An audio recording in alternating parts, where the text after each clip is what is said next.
বান্দর মানে তো একটা শয়তান। ঘরে বিস্কুট কলা টোলা যেগুলো আছে বাতে ডেক টেক লইয়া পর্যন্ত অনেক সময় চলে যায়। একজনে দুইজনে এটারে তাড়াইয়া দেওয়া সম্ভব না কোনো অবস্থায়। ঘরের বাচ্চারা ডরায়। আমি একটু তারা রিকোয়েস্ট করিয়া কই বাবা হল তুমি যেন যাও কি।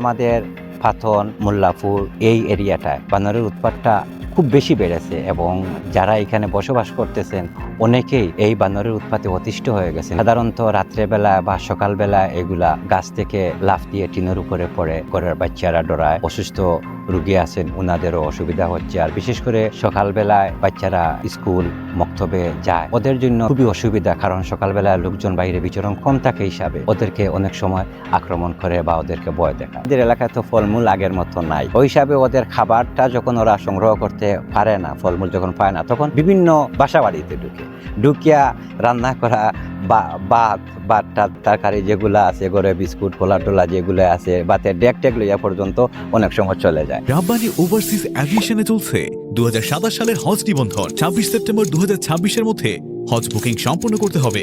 আজই যোগাযোগ করুন Rabbani overseas aviation, main road, Beanibazar, Sylhet. আগে কিন্তু আমরা দুইটা একটা মানে বানর আসলাম, এখন দেখা যায় সম্ভবত যে শোভাতলার ওগুলা আমরা গ্রামে আইয়া তারা মানে আক্রমণ সৃষ্টি করছে। এখন তারা তো আসলে তারা বোকা হওয়ার কারণে এক এক সময় তারা স্থান পরিবর্তন করে। ফসলের তো ক্ষতি করে, ফসলের অনেক ক্ষতি করে, যে এটা পুরনীয়।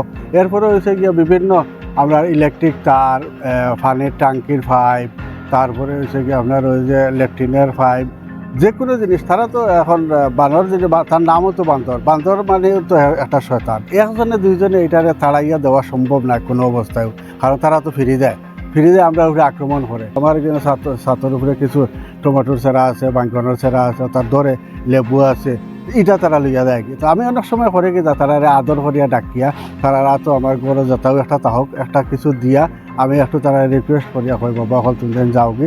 তো এলাক অনেক সময় বুঝাইলে কথা মানে। পানি সম্পদ রক্ষণাবেক্ষণের দায়িত্বে সরকারি কর্মকর্তা আপনারা যারা আছেন, যদি সম্ভব হয় এই বানরগুলারে সম্পূর্ণ এলাকায় যারা ছিটে ছড়িয়ে বসবাস করতেছে এইগুলারে নির্দিষ্ট কোনো একটা জায়গায় যদি রাখার ব্যবস্থা করা যায়, আমার মনে হয় সম্পূর্ণ বিয়ানীবাজারবাসী, গ্রামবাসী সবাই ওনাদেরকে আমরা সহযোগিতা করব। প্রশাসনিকভাবে আমরা সরকারের দৃষ্টি আকর্ষণ করি, আর আমরা বিয়ানীবাজার ঊর্ধ্বতন কর্তৃপক্ষ যারা আছেন প্রশাসনিকভাবে তাই যদি আমরা একটু সহযোগিতা করেন, এটারে কিলা হরাইয়া নেওয়া যায় বা তাই উপজেলা ভিত্তিক একটা এরার খানির ব্যবস্থা করি, আর এখানে এক জায়গা রাখুক।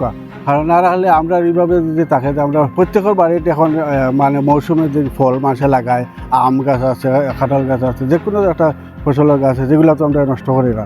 আমরা তো এখন যথেষ্ট আমরা করার কোনটা নাই।